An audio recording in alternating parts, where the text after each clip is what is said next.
Alright, so gonna go ahead and do a mini documentary about what's been going on. Alright, what caused me to have an awakening. Alright.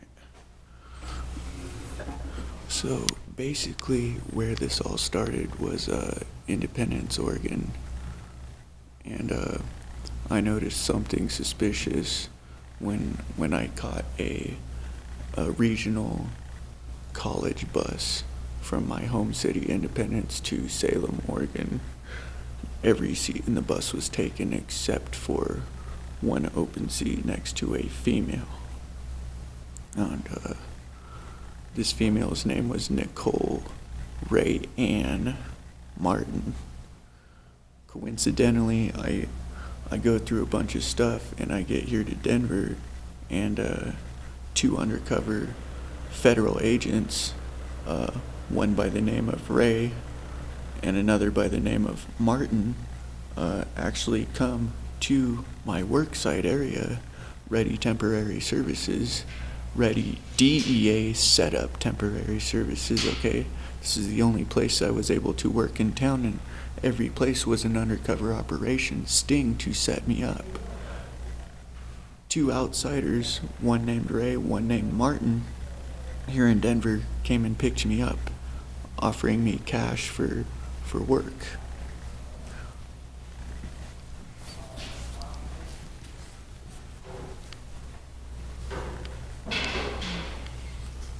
They never go away. Okay, so that's when I first started noticing something weird. Okay, so I have like a year-long relationship with this girl.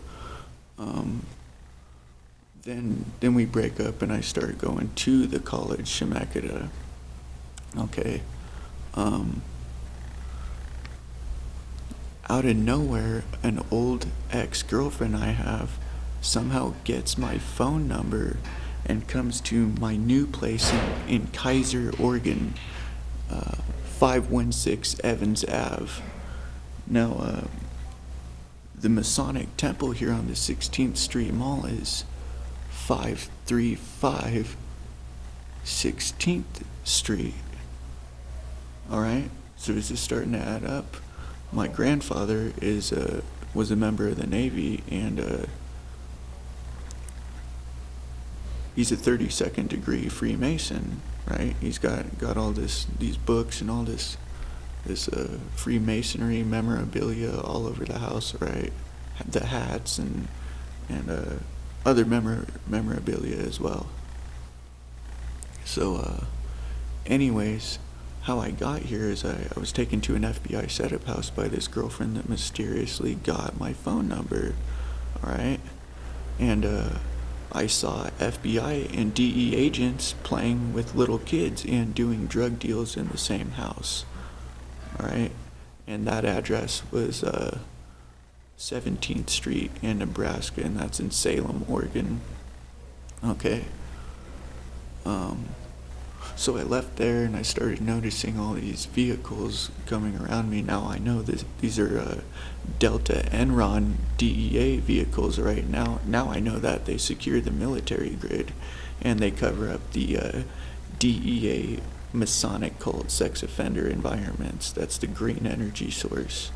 I know that to be a fact now, alright? I have over 300 videos documenting this. I typically have what you just saw, somebody scouting around me at all times, plotting some sort of a terrorist setup attack on me at all times. And it's usually actually not white people, believe it or not. It's usually homosexual black males, alright? They like to slam into me or say stuff, right? They do this necromancy ventriloquism voice, right? That's one of these federal deception attack maneuvers, alright? They will confine you in an area, set you up in a setup area and keep you awake.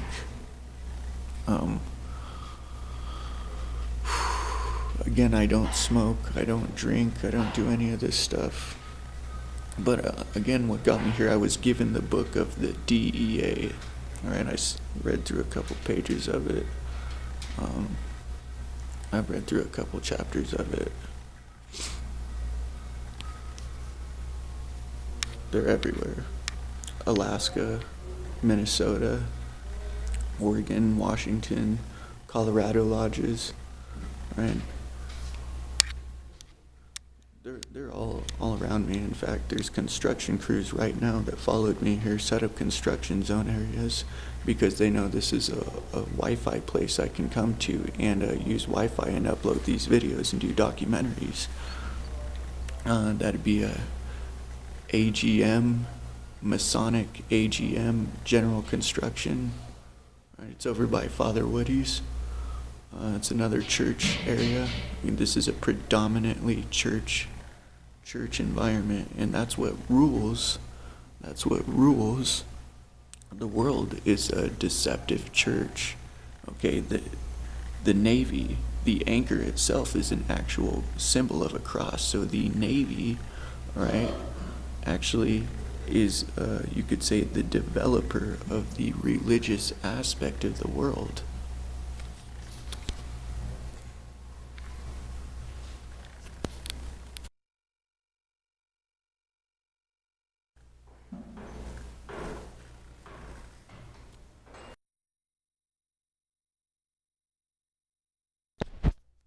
Okay, so the cross would be the biggest industry there is, the cross symbol itself. And then you would have your secondaries, your slaves, which would be the green energy source, the people that are aware or have encountered some sort of sexual offense, which the DEA, Enron, Delta Oil, they secure the military grid with their DEA equipment, military electronics, and vehicles. And that's another thing I noticed after I left the setup house. I started noticing weird things going on around town, like a hospital in Salem, Oregon shut down, and I saw on Facebook hospital get shut down because of a shooting threat or a bomb threat, right? This is Salem, Oregon. And this is right after I notice all these vehicles following me around. So I get on Facebook, I'm looking around. I notice all the people on the bus are not normal. These aren't normal people, right? They look suspicious. I go downtown on the city bus, all right, headed towards downtown Salem, the transit, and I shit you not, I see a drone on a tripod. It does a flip, and it pops out, and it scans the entire bus with an X-ray scanner, right? So that's when I first started to become aware of my surroundings, and then I started noticing these vehicles in Oregon with Oregon State Beaver stickers. Okay, they were following me around, just lurking around in parking lots. No, I chased one out of a parking lot, a Dodge Ram pickup with an Oregon State Beaver picture on the back of the Dodge Ram, and it took off out of the parking lot. And when I looked up in the sky, I saw drones in the air, and they disappeared, and then a couple other planes, small prop planes, Cessnas. All right, Independence has a small airport, okay?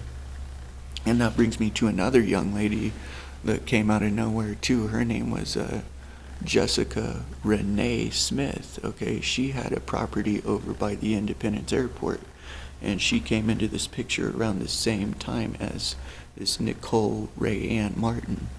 And it's significant, more than what's significant about the names and the people that have tried to set me up here is, it's also suspicious.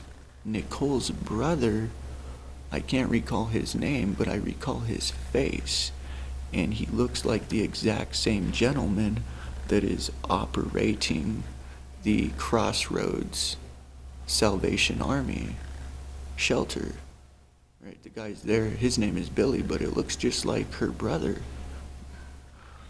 So that's pretty suspicious. Pretty weird stuff's going on here. Eugene, Oregon is where Nicole was from. They had a trailer with her dad. Her dad had a trailer and they had a house, his dad. And His mom had a house, right? And he had a trailer on the property. Eugene, the mountains of Eugene, this would be Poodle Creek, all right? This was suspicious too when I went out there with her. This was about some 2 or 3 years ago. Military vehicles were driving around the property, all right? So they were probably wondering, what am I doing, or wondering what they're doing, right? Obviously they're wondering what I'm doing because I'm here, and then I show up with a Ray and a Martin, sex offender police officers of the Fraternal Order Masonic Islamic Terror Temple, are now cyber stalking me. They picked me up and they were terrorizing me, right? This has been documented on my YouTube channel.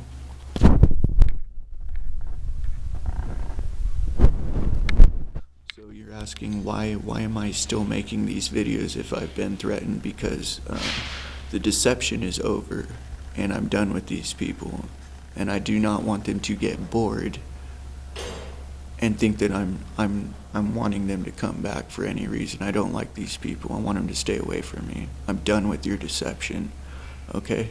That's why I'm going the extra mile to make these videos. I don't want you around me, okay? Get away from me, right? The deception's over, right? So just stay away from me. That's why I'm going the extra mile to make this and document this stuff.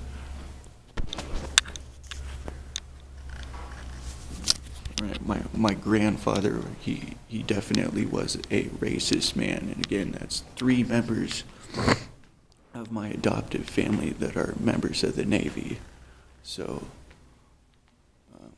that explains why I'm here, and that explains why I've been able to survive this long and bring you this footage. Again, I represent no religious faction, no homosexual pedophile cults. I do not belong to any temples or Masonic lodges. I am simply here to expose the atrocities of the DEA, the Honeywell Nuclear, National Security, and the DEA sex offender green energy source environments.